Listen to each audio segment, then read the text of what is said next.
दोस्तों नमस्कार, जय माता दी। आप सभी का स्टडी विद अजय पर फिर से स्वागत है। जैसा कि मैंने अपनी पिछली वीडियो में बताया था, सामाजिक व्यवसाय में वर्ग 2 की जो चयन परीक्षा होने वाली है अगस्त 2024 में, उसमें क्या क्या सिलेबस आने वाला है, मुख्य परीक्षा का क्या सिलेबस रहने वाला है, इससे संबंधित जो वीडियो थी वह पिछली वीडियो में हम आप सभी को बता चुके हैं कि उसका सिलेबस क्या रहने वाला है। उसी के अंतर्गत हम जो हड़प्पा सभ्यता था उसके बारे में महत्वपूर्ण प्रश्न हम पढ़ चुके हैं। वन लाइनर के रूप में यहाँ हम प्रश्न पढ़ने वाले हैं। तो वन लाइनर हम पढ़ेंगे। आज हम पढ़ेंगे मौर्य वंश के बारे में। मौर्य वंश जो है परीक्षा की दृष्टि से काफ़ी महत्वपूर्ण है, इम्पोर्टेंट है। इससे काफ़ी प्रश्न परीक्षाओं में अक्सर पूछे जाते हैं। तो जो चयन परीक्षा आपकी होने वाली है, जो कि संभावित 100 नंबर की आपकी चयन परीक्षा होगी, तो उसमें जो सामाजिक विषय वाले जितने भी अभ्यर्थी हैं उन सभी के लिए वीडियो महत्वपूर्ण है। मौर्य वंश से संबंधित सभी प्रश्न इसमें कवर किए गए हैं। कुछ प्रश्न यदि बचे रहेंगे तो उसको अगली वीडियो में उसको रखा जाएगा। वन लाइनर के रूप में हम इसका अध्ययन करेंगे। तो जितने भी बच्चे हैं वर्ग 2 वाले सामाजिक विषय के, वह सभी बच्चे इस वीडियो को ज़रूर देखें, और वीडियो अच्छा अगर लगे तो उसको सब्सक्राइब ज़रूर कीजिएगा। चलिए देखते हैं आज वन लाइनर में कौन कौन से महत्वपूर्ण प्रश्न हैं जो परीक्षा की दृष्टि से काफ़ी महत्वपूर्ण हैं। चलिए तो मौर्य साम्राज्य के बारे में आज हम यहाँ पढ़ने वाले हैं। तो मौर्य साम्राज्य में कौन कौन से प्रश्न हैं जो महत्वपूर्ण हैं। तो पहला जो प्रश्न है उसमें मौर्य साम्राज्य की स्थापना के बारे में, इससे संबंधित जो स्थापना और अंतिम शासक, ये प्रश्न परीक्षाओं में आपको कई बार देखने को मिले होंगे। विभिन्न प्रकार के जो वंश हैं उनकी स्थापना किसने की थी और उनका अंतिम शासक कौन था, इससे संबंधित काफ़ी प्रश्न परीक्षाओं में आपसे पूछे जाते हैं। तो चंद्रगुप्त मौर्य जो थे मौर्य वंश के कौन थे, संस्थापक। तो पहला प्रश्न है मौर्य वंश की स्थापना किसने की थी, तो इसका उत्तर हो जाएगा चंद्रगुप्त मौर्य, यानी चंद्रगुप्त मौर्य ने मौर्य साम्राज्य की स्थापना की थी। इसके बाद दूसरा जो प्रश्न है वह है नंद वंश के बाद मगध पर किसने शासन किया। ठीक है, तो किसने किया था, मौर्य वंश ने। इस प्रश्न को घुमाकर भी पूछा जा सकता है कि बताइए मौर्य वंश से पहले कौन सा जो वंश था वह मगध पर शासन कर रहा था। ठीक है, या किस वंश का शासन था पहले, तो वह कौन सा था, नंद वंश। नंद वंश के बाद कौन सा आया था, मौर्य वंश। मौर्य वंश की स्थापना किसने की थी, चंद्रगुप्त मौर्य ने की थी। ये बड़े महत्वपूर्ण प्रश्न हैं जो परीक्षा की दृष्टि से काफ़ी महत्वपूर्ण है। आप सभी प्रश्नों को हमारे साथ पढ़ते चलिएगा, जिससे आपको ये सब प्रश्न बड़े अच्छे से याद हो जाएं। आप वीडियो के 1-2 बार देखिएगा, ये प्रश्न आप देखेंगे परीक्षा में काफ़ी महत्वपूर्ण है। पिछली परीक्षाओं में ये सारे प्रश्न पूछे जा चुके हैं। चंद्रगुप्त मौर्य के गुरु कौन थे, चंद्रगुप्त मौर्य जो थे उनके गुरु कौन थे, तो उनके गुरु का नाम था चाणक्य या विष्णुगुप्त।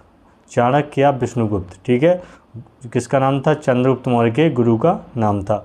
इसके बाद अगला प्रश्न है चाणक्य ने चंद्रगुप्त मौर्य को शिक्षा कहाँ पर दी थी। ठीक है, चाणक्य ने चंद्रगुप्त मौर्य को शिक्षा कहाँ पर दी थी, तो वह स्थान क्या है, तक्षशिला। तक्षशिला में चंद्रगुप्त मौर्य ने चंद्रगुप्त मौर्य को शिक्षा दी थी। उनके जो गुरु थे चाणक्य, उन्होंने उनको तक्षशिला में जितनी भी कला थी, दीक्षा विद्या सब जो दी थी वहीं पर उन्होंने उनकी पढ़ाई कराई थी। इसके बाद है चंद्रगुप्त मौर्य का राज्यारोहण, यानी कब चंद्रगुप्त मौर्य सिंहासन पर बैठे। कई बार परीक्षाओं में प्रश्न पूछा गया है, तो इसका उत्तर हो जाएगा 322 ईसा पूर्व। ठीक है, 322 BC में उनका जो है राज्याभिषेक हुआ था और यह सिंहासन पर बैठे थे। तो ये 5 प्रश्न यहाँ हो गए। इसके बाद हम देखेंगे आगे और प्रश्न जो परीक्षा की दृष्टि से महत्वपूर्ण है। इसके बाद अगला जो प्रश्न है उसमें हम देखेंगे कि चाणक्य जो थे उन्होंने चंद्रगुप्त मौर्य को कौन सा खेल खेलते देख के वो प्रभावित हुए थे। कौन सा खेल खेलते देख के, यानी चंद्रगुप्त मौर्य कौन सा ऐसा खेल था जो वे खेल रहे थे और उनको चाणक्य ने देखा था और उससे इतने प्रभावित वो हुए थे चाणक्य कि उन्होंने, जो चंद्रगुप्त मौर्य छोटे थे, शिकारी से उनको खरीद लिया था। तो वह कौन सा खेल खेल रहे थे, तो उस खेल का नाम है राजकीलम खेल। ठीक है, राजकीलम नाम का जो खेल है वह चंद्रगुप्त मौर्य खेल रहे थे और उसको देखकर चाणक्य काफ़ी प्रभावित हुए थे और उन्होंने उनको शिकारी से खरीद लिया था।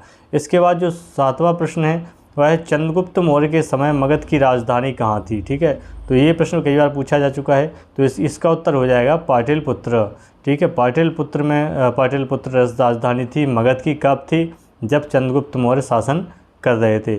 सर्वप्रथम किस शासक ने भारत को राजनीतिक रूप से एकबद्ध किया था, यानी राजनीतिक रूप से जो एकीकरण का, एकबद्धता का काम किया था, ऐसा कौन सा भारत का पहला सम्राट था, तो वह महान शासक था चंद्रगुप्त मौर्य। यानी चंद्रगुप्त मौर्य ने ही पूरे भारत में राजनीतिक एकबद्धता के रूप में काम किया था। राजनीतिक रूप से सभी को इकट्ठा करने का जो काम किया था वह किसने किया था, चंद्रगुप्त मौर्य ने किया था। इसके बाद जो अगला प्रश्न है उसको देखते हैं। अगला प्रश्न है मुद्रा राक्षस से संबंधित। ये मुद्राक्षस को कई बार पूछा जा चुका है पेपर में कि मुद्राक्षस किसकी रचना है और किसके बारे में इसका विवरण इसमें दिया हुआ है। तो किस ग्रंथ में चंद्रगुप्त मौर्य को नंदराज का पुत्र कहा गया है? नंदराज का पुत्र किस ग्रंथ में कहा गया है? तो मुद्रा राक्षस, बहुत इंपॉर्टेंट है, मुद्रा राक्षस में उनको कहा गया है और मुद्रा राक्षस जो है विशाख दत्त की रचना है। इसके बाद अगला प्रश्न है, चंद्रगुप्त मौर्य को सेंड्रोकूडस किसने कहा था? बहुत महत्वपूर्ण, सेंड्रोकूडस के नाम से किसे जाना जाता है या सेंड्रोकूडस किसका उपनाम है? तो ये प्रश्न पूछ लिया जाता है। तो किसका उपनाम है? चंद्रगुप्त मौर्य का। चंद्रगुप्त मौर्य को ही सेंड्रोकूडस कहा जाता है। और इन्हें ये उपाधि किसने दी थी या इनका ये नाम किसने निकाला था, किसने कहा था इनको सेंड्रोकूडस? तो इनका नाम जो है रखा था किसने? विलियम जोन्स ने। विलियम जोन्स ने सेंड्रोकूडस ने कहा था। इसके बाद चंद्रगुप्त मौर्य ने अपनी पहली विजय कहाँ प्राप्त की थी? यानी चंद्रगुप्त मौर्य ने अपनी पहली जो विजय थी वह कहाँ प्राप्त की थी, कौन से क्षेत्र में? तो पंजाब और सिंध क्षेत्र में। पंजाब और सिंध क्षेत्र में चंद्रगुप्त मौर्य ने अपनी पहली विजय प्राप्त की थी। चंद्रगुप्त मौर्य ने मगध पर आक्रमण किया, तब उस समय शासक कौन था? यानी मगध पर जब चंद्रगुप्त मौर्य ने आक्रमण किया तो उस समय कौन शासक था? जी नंद वंश का शासक था धनानंद।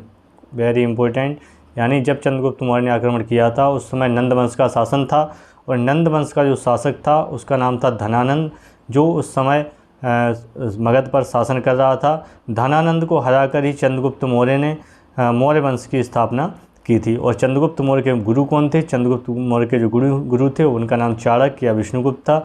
और चंद्रगुप्त मौर्य का जो राज्याभिषेक हुआ था कब हुआ था? 322 ईसा पूर्व में हुआ था। इतना जानकारी हमने अभी तक पढ़ लिया है। चलिए देखते हैं इसके आगे के कुछ महत्वपूर्ण प्रश्न। ये सभी प्रश्न अच्छे हैं, वीडियो को आप पूरा देखते रहिएगा और वीडियो अच्छा लगे तो उसको सब्सक्राइब जरूर करिएगा। इसके बाद एक और महत्वपूर्ण प्रश्न यहाँ पर है कि सेल्यूकस निकेटर जो था ये सिकंदर का सेनापति था सेल्यूकस। और सेल्यूकस की ने अपनी जब सेना भेजी थी तो चंद्रगुप्त मौर्य ने उसको पराजित किया था। ठीक है, कब पराजित किया था? 305 ईसा पूर्व। ये प्रश्न भी कई बार पूछा जा चुका है परीक्षाओं में, ये महत्वपूर्ण प्रश्न है। सेल्यूकस निकेटर से संबंधित प्रश्न पूछ लिया जाता है कि ये कहाँ का शासक था? तो ये सब यूनानी थे। ठीक है, तो इन्होंने 305 में चंद्रगुप्त मौर्य से युद्ध लड़ा था और उसमें चंद्रगुप्त मौर्य ने इनको पराजित कर दिया था। उस दौरान एक संधि भी हुई थी, उस संधि की में वो बड़ी महत्वपूर्ण थी, उससे संबंधित कुछ चीज़ें यहाँ पर आपको बताई जा रही हैं। जैसे जो युद्ध हुआ था उसके दौरान एक संधि हुई थी और उसी में सेल्यूकस ने अपनी जो उनकी पुत्री थी बेटी हेलेना, उनका विवाह चंद्रगुप्त मौर्य के साथ किया था। यानी चंद्रगुप्त मौर्य का जो शादी हुई थी हेलेना के साथ वह पहली अंतर्राष्ट्रीय शादी थी। भारत की तरफ से जो पहला अंतर्राष्ट्रीय विवाह था वो चंद्रगुप्त मौर्य के द्वारा किया गया था हेलेना के साथ। और हेलेना जो थी सेल्यूकस निकेटर की कौन थी? बेटी थी। इसके अलावा सेल्यूकस ने मेगास्थनीज नाम के एक राजदूत को भेजा था। इससे बहुत इंपॉर्टेंट है, वेरी इंपॉर्टेंट। मेगास्थनीज के बारे में आपने प्रश्न कई बार आपने पढ़ा होगा, परीक्षाओं में मिल ही जाता है। मेगास्थनीज ये बहुत इंपॉर्टेंट है। तो किसने भेजा था मेगास्थनीज को? मेगास्थनीज को भेजा था सेल्यूकस निकेटर ने।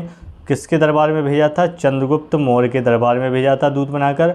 और मेगास्थनीज ने ही इंडिका नामक एक पुस्तक लिखी थी जिसमें मौर्य काल के संबंध में उन्होंने वर्णन किया था। बहुत अच्छा इन्होंने वर्णन किया था, मौर्य काल को बताया था, उसकी विशेषताएं, बहुत विशेषताएं इन्होंने मौर्य काल की बताई थी, सारे वर्णन किया था। राजनीतिक रूप से उनका जो विशेषताएं थी और सैन्य संगठन में उनका जो विशेषताएं थी, सारी विशेषताओं को उन्होंने उसमें बताया था। तो मेगास्थनीज किसके समय में आया था? चंद्रगुप्त मौर्य के समय में आया था। किसने भेजा था? तो सेल्यूकस निकेटर के द्वारा उसको भेजा गया था।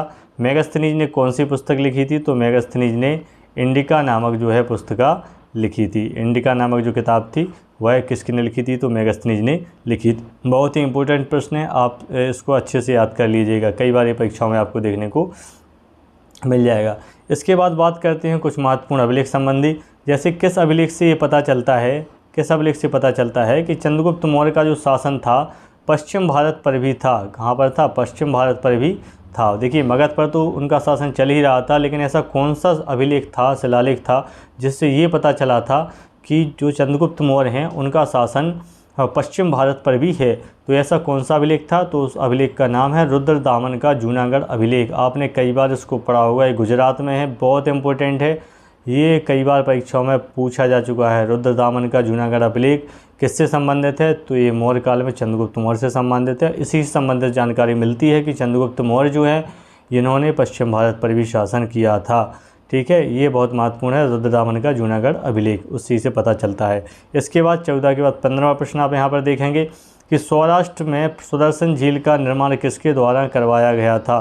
देखिए, सुदर्शन झील से संबंधित प्रश्न आता है। यदि प्रश्न आता है कि सुदर्शन झील का निर्माण किस शासक के दौरान हुआ था, यानी कौन सा शासक के था जब सुदर्शन झील का निर्माण हुआ था, तो इसका उत्तर आप लगाएंगे चंद्रगुप्त मौर्य, यानी शासक कौन था, चंद्रगुप्त मौर्य। लेकिन इसका निर्माण किसने कराया था, तो पुष्पगुप्त वैश्य ने इसका निर्माण कराया था, क्योंकि चंद्रगुप्त मौर्य ने सौराष्ट्र प्रांत में उस समय जो राज्यपाल बनाया था वह किसे बनाया था, राज्यपाल के रूप में किसको बनाया था, पुष्पगुप्त वैश्य को। पुष्पगुप्त वैश्य को राज्यपाल के रूप में वहाँ पर चंद्रगुप्त मौर्य ने नियुक्त किया था और पुष्पगुप्त वैश्य के द्वारा ही इसका निर्माण कराया गया था। ठीक है, इतना चीज़ आप समझ गए हैं। रुद्रदामन का जूनागढ़ अभिलेख, उसमें एक क्या दिया हुआ है, उसमें दिया हुआ है कि चंद्रगुप्त मौर्य ने पश्चिम भारत पर भी शासन किया था। इसके अलावा सुदर्शन झील का निर्माण किस शासक के दौरान हुआ था, तो चंद्रगुप्त मौर्य थे उस समय। कराया किसने था, तो पुष्पगुप्त वैश्य नाम के जो राज्यपाल थे उसने कराया था। कुछ प्रांत के थे, तो सौराष्ट्र प्रांत के राज्यपाल थे। इसके बाद देखेंगे और महत्वपूर्ण प्रश्न। वीडियो अगर अच्छा लग रहा हो तो आप वीडियो को सब्सक्राइब जरूर कीजिएगा, क्योंकि हम सारे बिंदुओं पर वन लाइनर के रूप में आपको पूरी जीएस लेकर आएंगे, जो कि परीक्षा वर्ग 2 की परीक्षा या चयन परीक्षा होने वाली है उसकी दृष्टि से काफ़ी महत्वपूर्ण होगी। तो आप लोग इसको सब्सक्राइब जरूर कर लीजिएगा। इसके बाद बात करते हैं अगले प्रश्नों पर, कौन कौन से प्रश्न हैं। तो वह 17वां प्रश्न है, वह कौन सा शासक था जिसने राजमुकुट त्याग कर जैन धर्म को स्वीकार कर लिया था। ये बहुत महत्वपूर्ण है। देखिए, चंद्रगुप्त मौर्य और अशोक दोनों ने अलग अलग धर्म को अपनाया था। चंद्रगुप्त मौर्य ने कौन सा धर्म अपनाया था, तो चंद्रगुप्त मौर्य ने अपनाया था जैन धर्म। कौन सा धर्म अपनाया था, जैन धर्म। चंद्रगुप्त मौर्य ने जैन धर्म अपनाया था और ये पहले ऐसे शासक थे जिन्होंने अपना राजमुकुट त्याग कर जो है जैन धर्म को अपना लिया था। इसके बाद चंद्रगुप्त मौर्य ने जैन धर्म की दीक्षा किससे ली थी, तो इसका उत्तर हो जाएगा भद्रबाहु। भद्रबाहु जो जैन मुनि थे उनसे इन्होंने जैन धर्म की दीक्षा ली थी। और इससे संबंधित एक तथ्य और है कि चंद्रगुप्त मौर्य जो थे अपने जीवन का, जब इनका अंतिम समय चल रहा था, जीवन के जो लास्ट साल थे कुछ, तब इन्होंने सब चीज़ छोड़कर भद्रबाहु के साथ ही है दक्षिण भारत में चले गए थे। इन्होंने सारा राजपाट छोड़ दिया था, राजमुकुट त्याग दिया था, राज सिंहासन त्याग कर ये जो थे लास्ट में कहाँ चले गए थे, दक्षिण भारत में चले गए थे। किसके साथ चले गए थे, भद्रबाहु के साथ। और कौन सा धर्म अपनाया था, तो इन्होंने जैन धर्म को स्वीकार किया था। ये बहुत महत्वपूर्ण है, कई बार आपसे पूछ लिया जाता है कि बताइए, क्योंकि अशोक ने कौन सा बौद्ध अपनाया था, बौद्ध धर्म को उन्होंने अपनाया था, उसका प्रचार प्रसार किया था। लेकिन चंद्रगुप्त मौर्य की यदि बात करें तो उन्होंने जैन धर्म को अपनाया था। इसके बाद अगला प्रश्न है, कौटिल्य के अन्य नाम क्या हैं, यानी कौटिल्य जो चाणक्य, उनका नाम और क्या क्या है, तो इन्हें चाणक्य भी कहा जाता है और इन्हें विष्णुगुप्त भी कहा जाता है। ये एक ब्राह्मण परिवार के थे, तो इससे संबंधित प्रश्न परीक्षा में आपसे देखने को मिल जाता है या पूछ लिया जाता है कि चाणक्य का उपनाम क्या है, तो इसका कौटिल्य या विष्णुगुप्त, इस तरीके से आपको इनका उत्तर लगाना है। अगला प्रश्न है 20वां प्रश्न, चाणक्य जो कि कौन सी परिवार के थे, ब्राह्मण परिवार के थे, ये कहाँ के निवासी थे। चाणक्य जो थे कहाँ के निवासी थे, तो इसका उत्तर हो जाएगा तक्षशिला। हमने पहले अभी पढ़ा है कि तक्षशिला में ही चाणक्य ने चंद्रगुप्त मौर्य को पूर्ण जो शिक्षा थी, जो कला विद्या, जितनी भी चीज़ें थी, राजनीतिक चीज़ें थी, सारी चीज़ें कहाँ पर सिखाई थी, तो इन्होंने तक्षशिला में ही सिखाई थी। और चाणक्य जो थे वह तक्षशिला के ही निवासी थे। इसके बाद देखते हैं आगे और प्रश्न कौन कौन से हैं जो परीक्षा की दृष्टि से महत्वपूर्ण है। देखिए, अभी हम मौर्य साम्राज्य के बारे में पढ़ रहे हैं, तो जितने भी सारे प्रश्न यहाँ पर हम पढ़ रहे हैं सारे मौर्यकाल से संबंधित हैं। कुछ प्रश्नों को हम अगली वीडियो में लेकर आएंगे, 2 पार्ट्स में हम इसको मौर्यकाल को ख़त्म करेंगे, क्योंकि ये बहुत महत्वपूर्ण है। इसमें शिलालेख, अभिलेख और इनकी जो सामाजिक व्यवस्थाएं थी उससे संबंधित प्रश्न कई बार परीक्षाओं में आपको देखने को मिलते हैं, इसलिए महत्वपूर्ण है। इसलिए इसके सारे प्रश्न कोई छूटना नहीं चाहिए, जो महत्वपूर्ण है, जो परीक्षा में आ चुके हैं, उन सभी प्रश्नों को हमने वन लाइनर के रूप में यहाँ आपके लिए लाए हैं। इसके बाद देखेंगे हम अगला प्रश्न, 21वां प्रश्न यहाँ आप देखेंगे कि चाणक्य कृत अर्थशास्त्र। देखिए, कई बार पूछा जाता है कि अर्थशास्त्र की रचना किसने की थी, तो अर्थशास्त्र किसने की थी, अर्थशास्त्र किताब, वो जो किताब थी उसकी रचना, तो उसको लिखा था चाणक्य ने। चाणक्य ने लिखा था और वह किससे संबंधित थी, तो वह राजनीतिक नीतियों के संदर्भ में ये रचना थी, यानी राजनीतिक जो नीतियाँ हैं उन सब के संबंध में ये रचना यहाँ पर थी। ठीक है, तो ये महत्वपूर्ण है, इसलिए इसको आप अच्छे से पढ़ लीजिए, क्योंकि किताब का नाम अर्थशास्त्र है। ठीक है, किताब का नाम अर्थशास्त्र है, तो कई लोगों को लगता है जिन्हें नहीं पढ़ा है कि ये जो किताब है अर्थशास्त्र यानी अर्थव्यवस्था से संबंधित होगी, लेकिन ऐसा नहीं है। चाणक्य, और इसे लिखा किसने है, तो लिखा चाणक्य ने है। किताब का नाम अर्थशास्त्र है और ये चंद्रगुप्त मौर्य के कार्यकाल के दौरान लिखी गई थी, शासन के दौरान। और इसमें जो विवरण दिया गया है राजनीतिक संबंध, राजनीतिक नीतियों के संबंध में ये किताब है, किस तरीके से शासन करना है विस्तार से उसके बारे में इसमें बताया गया है। ठीक है, तो ये परीक्षा की दृष्टि से काफ़ी महत्वपूर्ण है, इसको आप इस तरीके से याद कर लीजिएगा जैसा हमने बताया है।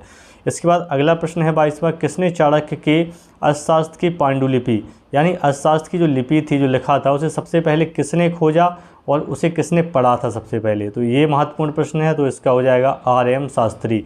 आर.एम. शास्त्री ने इसको सबसे पहले खोजा था और उसका अध्ययन किया था। ठीक है, किसका अध्ययन? अर्थशास्त्र का। अर्थशास्त्र किसने लिखी थी? तो अर्थशास्त्र लिखी थी चाणक्य ने। चाणक्य दौरान। चाणक्य कौन थे? चाणक्य चंद्रगुप्त मौर्य के गुरु थे। इसके बाद 23वां प्रश्न है, कौटिल्य के अर्थशास्त्र की तुलना किससे की जाती है? कौटिल्य के अर्थशास्त्र की तुलना किससे की जाती है? तो जैसे कौटिल्य ने एक अर्थशास्त्र लिखी थी, ये पूरा राजनीति के ऊपर लिखा था, ठीक उसी प्रकार मेकियावेली के द्वारा एक किताब लिखी गई थी जिसका नाम है प्रिंस। द प्रिंस किताब ये लिखी गई थी। बहुत इंपॉर्टेंट है ये प्रश्न, परीक्षाओं में कई बार पूछा जाता है, इसलिए बहुत सारे प्रश्न महत्वपूर्ण हैं। सारे वही प्रश्न हमने यहाँ वन लाइनर के रूप में लिखे हैं जो कभी ना कभी आपसे परीक्षाओं में पूछे गए हैं। तो आप इन सबको अच्छे से पढ़िएगा, किसी प्रश्न को छोड़िएगा मत, साथ साथ पढ़ते जाइएगा ताकि ये आपको अच्छे से याद हो जाए। कौटिल्य के अर्थशास्त्र की तुलना किससे की जाती है? तो कौटिल्य के अर्थशास्त्र की तुलना मेकियावेली के द्वारा लिखी गई किताब द प्रिंस से की जाती है। इसके बाद आगे और भी प्रश्न हैं, जैसे अर्थशास्त्र में कुछ शब्दों का उल्लेख किया गया है, जैसे सीधा अध्यक्ष किस विभाग के अध्यक्ष थे? तो सीधा अध्यक्ष जो होते थे वह कृषि के अधिकारी होते थे, कृषि विभाग के अधिकारी होते थे। ठीक है, तो कृषि विभाग के जो अधिकारी होते थे उन्हें सीधा अध्यक्ष कहा जाता था। परीक्षाओं में इसको कई बार पूछा गया है, आप देख सकते हैं पिछले पेपर में इसमें कई बार इसको पूछा गया है। इसी प्रकार से आप देखेंगे कि कंटक शोधन को का शब्द जो है उसका क्या अर्थ होता है? तो उसमें फौजदारी न्यायालय के लिए इसका प्रयोग किया गया है। संस्था, बहुत इंपॉर्टेंट, कई बार ये पूछा गया है, संस्था किससे संबंधित है? तो संस्था जो था वह गुप्तचर व्यवस्था से संबंधित था मौर्य काल में। और किससे संबंधित शब्द हैं ये जो चाणक्य के द्वारा लिखी गई किताब थी अर्थशास्त्र, उसमें इन सब चीज़ों का वर्णन किया गया है। और लक्षणाध्यक्ष जो थे उसका उसका क्या अर्थ था? तो सिक्के ढालने वाले अधिकारी, यानी जो सिक्के ढालने का काम करते थे उनको क्या कहा जाता था? उन्हें कहा जाता था लक्षणाध्यक्ष। इसके बाद अंतपाल किसे कहा जाता था? तो जो मार्गों से संबंधित अधिकारी होते थे उन्हें अंतपाल कहा जाता था। बहुत इंपॉर्टेंट है सभी। धर्मस्थली किसे कहा जाता था? तो न्यायालय को कहा जाता था। समाहर्ता, ये कई बार पेपर में पूछा जा चुका है, तो समाहर्ता किसे कहा जाता था? तो समाहर्ता कहा जाता था कर संग्रहण करता, यानी जो कर का कलेक्शन करते थे, कर का संग्रह करते थे, उन्हें समाहर्ता कहा जाता था। तो इसमें सबसे महत्वपूर्ण जो है शीताध्यक्ष बहुत महत्वपूर्ण है, संस्था बहुत महत्वपूर्ण है, लक्षणाध्यक्ष इस और समाहर्ता, ये तो आप विशेष रूप से ही याद कर लीजिएगा। बाकी जितने भी और शब्द हैं ये सभी महत्वपूर्ण हैं, इनको भी आप एक बार ज़रूर देख लीजिएगा। बाकी इंपॉर्टेंट जिन पे हम लगा रहे हैं वो परीक्षाओं में पिछले कई बार पूछे जा चुके हैं, इसलिए इनको आप विशेष रूप से याद कर लीजिएगा। प्रणय कर क्या है? तो प्रणय कर जो था एक आपातकालीन कर था। आपातकालीन जो कर था, ये सारे शब्दों का जो उपयोग है यह अर्थशास्त्र में किया गया है। जो चाणक्य के द्वारा अर्थशास्त्र किताब लिखी गई है उसमें इन सभी शब्दों का प्रयोग किया गया है। ये सभी परीक्षा की दृष्टि से महत्वपूर्ण है, इसलिए किसी प्रश्न को आप मत छोड़िएगा। इसके बाद है अगला प्रश्न है चाणक्य का से संबंधित कि कौटिल्य के अर्थशास्त्र में राज्य को कितने अंगों में बांटा गया है? कितने अंगों में बांटा गया? तो इसका उत्तर हो जाएगा 7 अंगों में। कितने अंगों में बांटा गया है? 7 अंगों में। कौटिल्य के अर्थशास्त्र में जो राज्य है उसको 7 अंगों में बांटकर बताया गया है। इसके बाद अगला प्रश्न है इंपॉर्टेंट है, मेगास्थनीज से संबंधित, हम पहले ही चर्चा कर चुके हैं इस पर। मेगास्थनीज को किसने भेजा था? तो मेगास्थनीज को सेल्यूकस निकेटर ने भेजा था। और सेल्यूकस निकेटर कहाँ का था? यूनान का था, यानी ये एक यूनानी शासक था। इसके बाद चंद्रगुप्त, अगला प्रश्न है 27 नंबर, चंद्रगुप्त मौर्य के बाद कौन शासक बना? तो चंद्रगुप्त मौर्य जो थे उनके बाद कौन शासक बना? तो उनके बाद बिंदुसार बने थे शासक। बिंदुसार का उपनाम क्या था? तो बिंदुसार को अमित्रघात भी कहा जाता था और इन्हें सिंहसेन भी कहा जाता था।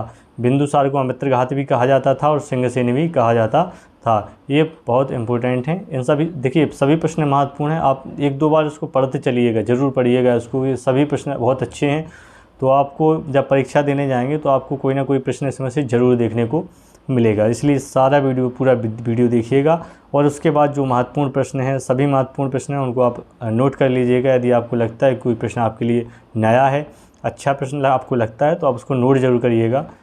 इसके बाद डाइमेकस बिंदुसार के शासन में आया था और उसे किसने भेजा था? एंटियोकस ने। अक्सर जो राजदूत भेजे गए थे, विदेशी राजदूत जो आए थे, उनसे संबंधित प्रश्न परीक्षाओं में आते हैं कि इन्हें किसने भेजा था, ये कहाँ से आए थे और किसके शासनकाल में आए थे। तो डाइमेकस, देखो मेगास्थनीज पढ़ा था, मेगास्थनीज चंद्रगुप्त मौर्य के शासनकाल में आया था। भेजा किसने था? तो सेल्यूकस ने भेजा था। देखिए ऊपर ही हमने पढ़ा है भी। इसी तरीके से पूछा जा सकता है कि डाइमेकस जो आया था, डाइमेकस किसके शासनकाल में आया था? तो डाइमेकस आया था बिंदुसार के शासनकाल में, और उसको भेजा किसने था? उसे भेजा था एंटियोकस ने। ठीक है, इतनी चीज़ें आप याद कर लीजिएगा। सारी चीज़ें बहुत बहुत महत्वपूर्ण हैं, इसलिए इनको आप बहुत अच्छे से पढ़ते चलिएगा। इसके बाद बात करें अशोक के मगध सिंहासन पर अशोक कब आसीन हुए थे? तो अशोक जो थे मगध के सिंहासन पर कब आसीन हुए? तो ये हुए थे 273 ईसा पूर्व। ठीक है, 273 ईसा पूर्व में इन्होंने सिंहासन पर बैठे थे, राजगद्दी पर भी बैठे थे। अब दूसरा ये प्रश्न आ जाता है, 29वां इंपॉर्टेंट प्रश्न है कि सम्राट जब उन्हें बना दिया गया था तो उसके कितने समय के बाद उनका राज्याभिषेक हुआ था? राज्य अभिषेक जो हुआ था इनका, यानी 4 साल बाद हुआ था। यानी इन्हें गद्दी पर पहले बैठा दिया गया था और राज्याभिषेक की जो प्रक्रिया है वह 4 साल बाद इनकी कराई गई थी। ठीक है, तो ये प्रश्न पूछा जाता है कि कौन सा मौर्य शासक है जिसका राज्याभिषेक के 4 वर्ष बाद उसका राज्याभिषेक हुआ था सम्राट बनने के बाद? तो इसका उत्तर हो जाएगा सम्राट अशोक। इसके बाद अशोक के संबंध में एक और प्रश्न ये महत्वपूर्ण है कि अशोक को और किन किन नामों से जाना जाता है? अशोक के उपनाम क्या क्या हैं? तो देवनाम, प्रिय, ये बहुत महत्वपूर्ण है सारे। और क्या कहा जाता है इन्हें? अशोक वर्धन भी कहा जाता है। इसके बाद इन्हें प्रियदर्शी भी कहा जाता है अशोक को, और चंडा अशोक भी अशोक को कहा जाता है। चंडा अशोक यानी निर्दयी अशोक के नाम से भी इन्हें जाना जाता है। तो अगर इनमें से कोई प्रश्न आपको ऑप्शन में इस तरीके से आ जाता है कि बताइए निम्नलिखित में से अशोक का कौन सा उपनाम सही है, तो इसमें से आप कोई भी ऑप्शन जो होगा उसको आप सही पर लगा सकते हैं। इसके बाद अगला प्रश्न है अशोक के माता और पिता का क्या नाम था? अशोक के जो माता पिता थे उनका क्या नाम था? तो आप यहाँ देख सकते हैं कि अशोक की जो माता थी उनका नाम था सुभद्रांगी। अशोक की माता का नाम था सुभद्रांगी और पिता का नाम था बिंदुसार। जैसा कि अभी हमने कुछ प्रश्न पहले ही पढ़ा है कि बिंदुसार कौन थे? बिंदुसार चंद्रगुप्त मौर्य के पुत्र थे और इनके शासनकाल में ही डाइमेकस आया था। तो ये सब चीज़ें हम पढ़ चुके हैं, तो आप भी इस सब चीज़ों को बहुत अच्छे से पढ़ते चलिएगा। परीक्षा की दृष्टि से सारी चीज़ें बहुत महत्वपूर्ण रहने वाली हैं। इसके बाद है अशोक ने राज्याभिषेक के कितने वर्ष के बाद कलिंग से युद्ध किया था? यानी जब उनका राज्याभिषेक हो गया था तो उसके कितने वर्ष बाद कलिंग से युद्ध किया था? तो इन्होंने 8वें वर्ष जो है युद्ध किया था, तो 261 ईसा पूर्व में। ये बहुत इंपॉर्टेंट है कि अशोक ने कलिंग का युद्ध कब किया था? तो 261 ईसा पूर्व में किया था। राज्याभिषेक के कितने समय बाद किया था? तो 8वें वर्ष इन्होंने कलिंग का युद्ध कर दिया था। तो ये परीक्षा की दृष्टि से इंपॉर्टेंट है, इसलिए इसको आप याद कर लीजिएगा अच्छे से। इसके बाद कलिंग के बारे में बात करें, कलिंग उड़ीसा में है और यह किस चीज़ों के लिए प्रसिद्ध था?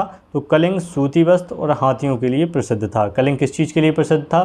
तो कलिंग सूती वस्त्र और हाथी के लिए प्रसिद्ध था। ठीक है, और कलिंग कहाँ है? उड़ीसा में।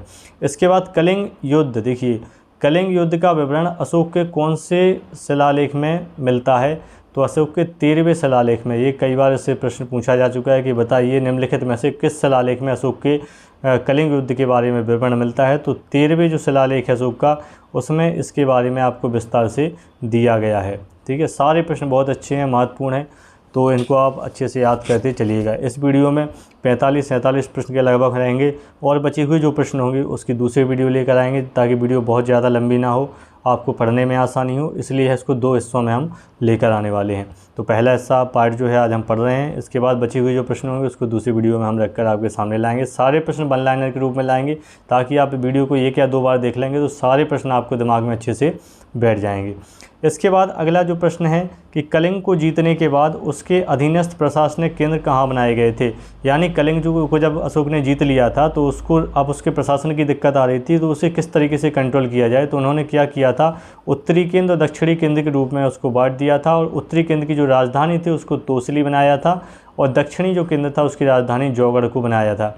ठीक है, अशोक ने कलिंग को जीतने के बाद उसके 2 केंद्र बनाए थे प्रशासनिक रूप से, एक उत्तरी और एक दक्षिणी केंद्र। उत्तरी कहाँ पर बनाया था? तो उत्तरी केंद्र तोसली में बनाया था, और दक्षिणी केंद्र कहाँ बनाया था? जौगढ़ में उसका बनाया था।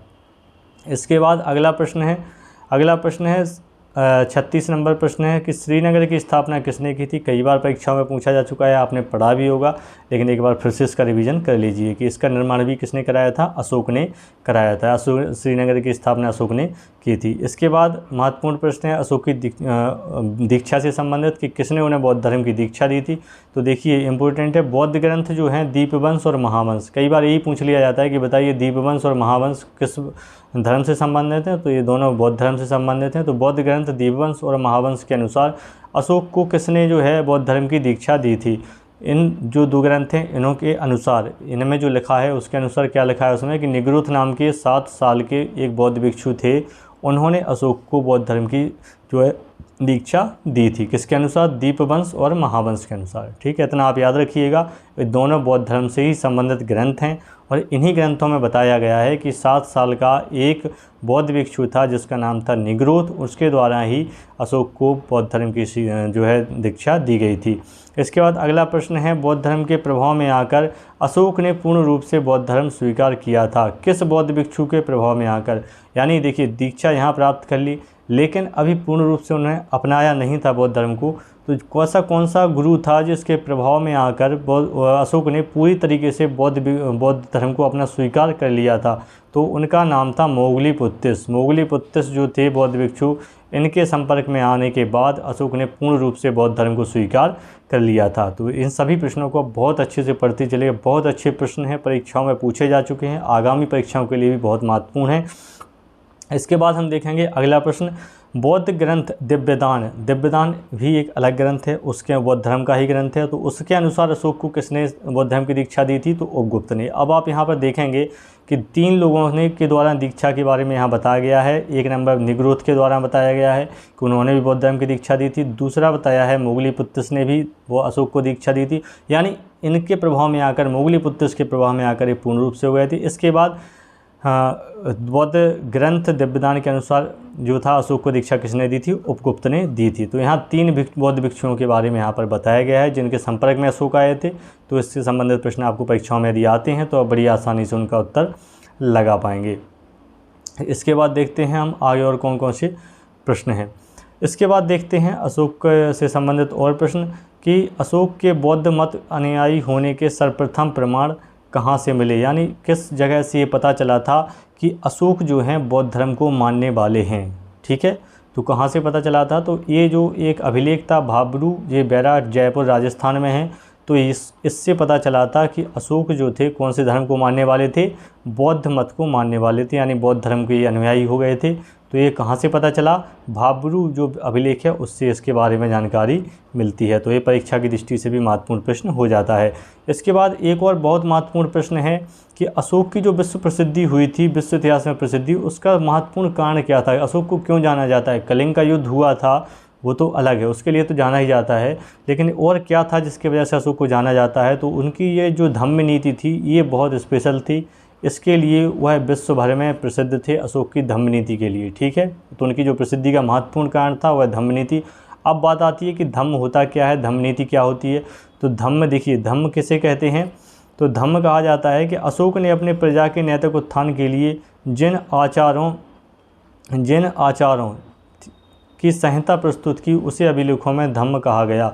यानी अशोक ने प्रजा की भलाई के लिए जो जो अच्छी बातें उन्हें एक पुस्तक में संहिता के रूप में इकट्ठा किया, लिखा उसे, तो उस अभिलेख को ही धम्म कहा जाता है। तो उनकी ये जो नीति थी उसके विश्व इतिहास में उनकी प्रसिद्धि का एक कारण थी उनके, क्योंकि अशोक की जो धम्म नीति थी उसी की वजह से इन्हें विश्व स्तर पर काफ़ी जो है प्रसिद्धि इनकी हुई थी। ये महत्वपूर्ण है। तो आप सभी प्रश्नों को देख रहे हैं कितने महत्वपूर्ण है, कितने अच्छे प्रश्न हैं मौर्य से संबंधित। इसके बाद अगला प्रश्न है कि धम्म की जो परिभाषा है किस स्तंभ लेख में है। धम्म की परिभाषा तो ये दूसरे और 7वें स्तंभ लेख में इसके बारे में बताया गया है। इसी से संबंधित और जो महत्वपूर्ण प्रश्न है कि धम्म मंगल के बारे में किस में बताया गया है, तो 9वें शिलालेख में बताया गया है। धम्म दान के बारे में 11वें शिलालेख में बताया गया है और धम्म विजय के बारे में 13वें शिलालेख में बताया गया है। ये सभी महत्वपूर्ण हैं परीक्षाओं में इससे संबंधित प्रश्न पूछे गए हैं कि बताइए किस स्तंभ लेख में धम्म की परिभाषा के बारे में अशोक ने बताया है। तो दूसरे और 7वां जो स्तंभ लेख है उसमें धम्म की परिभाषा के बारे में बताया गया है। इसके बाद 43 नंबर जो प्रश्न है वह भी महत्वपूर्ण है कि अशोक ने राज्याभिषेक के कितने वर्षों के बाद धम्म महापात्रों की नियुक्ति की थी। तो 13वें वर्ष, यानी अशोक ने जब राज्याभिषेक उनका हो गया था तो 13वें वर्ष उन्होंने महापात्रों की नियुक्ति की थी। अब बात आती है महापात्र कौन होते हैं। तो ये जो थे ये बौद्ध धर्म का प्रचार करने वाले थे। कौन थे? धर्म प्रचारक। जो धर्म प्रचारक थे उन्हें ही महापात्र कहा जाता था। तो उनकी नियुक्ति कब की थी? इन्होंने राज्याभिषेक के 13वें वर्ष उन्होंने उनकी नियुक्ति की थी। ये सभी महत्वपूर्ण हैं, इनको आप कॉपी में नोट कर लीजिएगा और ताकि आप आगे जो पढ़ें उसमें आप महत्वपूर्ण भूमिका इनकी बनी रहे। भूलें ना आप इनको। जब नोट रहेंगे तो आपको पढ़ने में बड़ी आसानी होगी, परीक्षा के टाइम पर रिवाइज करने में इसकी आसानी हो जाएगी। इसके बाद है अशोक ने किस स्थान पर आजीवक संप्रदाय के लिए गुफाएं निर्मित कराई थी। तो इसका उत्तर हो जाएगा बराबर की पहाड़ियाँ, जो कि बिहार में हैं, गया जिला में ये पहाड़ियाँ हैं। ये बहुत महत्वपूर्ण हैं। बराबर की पहाड़ियाँ कहाँ पर हैं? बिहार में हैं। किसके लिए बनाई गई थी? आजीवक संप्रदाय के लिए बनाई गई थी। किसके द्वारा इनका निर्माण कराया गया था? तो इनका निर्माण सम्राट अशोक के द्वारा करवाया गया था। यानी 3-4 प्रश्न इसी एक प्रश्न से बनाए जा सकते हैं। यदि आप इसको अच्छे से पढ़ेंगे तो देखेंगे परीक्षा में आप चाहे प्रश्न कैसा भी घुमाकर आपसे पूछ लिया जाए आप उसका उत्तर दे सकते हैं। यानी आजीवक संप्रदाय के लिए जो पहाड़ियाँ बनाई थी वो बनाई थी अशोक ने बनवाई थी, और बराबर की पहाड़ियाँ उन्हें कहा जाता है, और बिहार में बनवाई थी। ठीक है, बिहार में जिला कौन सा था? गया जिला में। इसके बाद 45 नंबर प्रश्न है अशोक के जो अभिलेख थे उन्हें सबसे पहले किसने पढ़ा था। तो सबसे पहले पढ़ा था जेम्स प्रिंसिप ने 1837 ईस्वी में। ये बहुत महत्वपूर्ण प्रश्न है, कई बार आपको देखने को ये मिल जाता है। तो अशोक के जो अभिलेख थे उन्हें सबसे पहले पढ़ा किसने था। तो सबसे पहले पढ़ा था जेम्स प्रिंसिप ने। और इन्हें खोज किसने की थी? जो अभिलेख जो थे इन्हें खोजा था टी फैंथलर ने। यानी टी फैंथलर ने खोजा था 1750 में। और इनको जो पढ़ा था सबसे पहले इसको पढ़ा था किसने? जेम्स प्रिंसिप ने। कब पढ़ा था? 1837 में इसको पढ़ा था। इसके बाद है 47 नंबर प्रश्न कि अशोक के जो अभिलेख हैं उनकी भाषा क्या थी। तो अशोक के जितने भी अभिलेख हैं उनकी भाषा प्राकृतिक थी, उसी को अर्धमगधी भाषा कहा जाता है। ठीक है, तो इनको इस भाषा में, प्राकृतिक भाषा में उनके जो अभिलेख थे, ज़्यादातर वैसे 4 भाषाओं के इन्होंने प्रयोग, टोटल जो था 4 भाषाओं का प्रयोग किया था। कई स्तंभलेख या शिलालेख में 2 भाषाओं का प्रयोग किया गया है, और ज़्यादातर जो अभिलेख हैं वह प्राकृतिक भाषाओं में ही इनके लिखे गए हैं। तो ये सारे प्रश्न आप अच्छे से पढ़ते चलिएगा। वीडियो यदि अच्छा लग रहा हो तो वीडियो को सब्सक्राइब जरूर कीजिएगा, जिससे आने वाले जो पॉइंट्स रहेंगे उन पर हम जो वीडियो बनाएं वो आपको यहाँ पर मिल सके। देखिए, आज का ये वीडियो है मौर्य साम्राज्य पर आधारित था, और इसमें महत्वपूर्ण जो प्रश्न हैं जो परीक्षाओं में पिछली पूछी जा चुकी हैं उन सारे प्रश्नों को इसमें रखा गया है। तो ये अगर वीडियो आपको अच्छा लगा हो तो वीडियो को लाइक, शेयर और सब्सक्राइब जरूर कीजिएगा। नेक्स्ट वीडियो जो रहेगा वो इसी के जो प्रश्न बचे रहेंगे उनको हम उसमें लेकर आएंगे, और दूसरे वीडियो में मौर्य साम्राज्य समाप्त हो जाएगा। उसके बाद हम बिंदुवार अगले टॉपिक पर चर्चा करेंगे, और उसे भी हम 1 लाइनर के रूप में आप सभी के सामने लेकर आएंगे। तब तक आप इस वीडियो को देखिएगा, इससे संबंधित जो भी महत्वपूर्ण लगे उसको नोट्स बनाकर अपने लिखिएगा। ये सभी परीक्षा की दृष्टि से काफ़ी महत्वपूर्ण है, और उम्मीद है आपकी तैयारी अच्छी चल रही होगी। तो मिलते हैं अपने नेक्स्ट वीडियो में, तब तक पढ़ते रहिए। धन्यवाद। जय माता दी।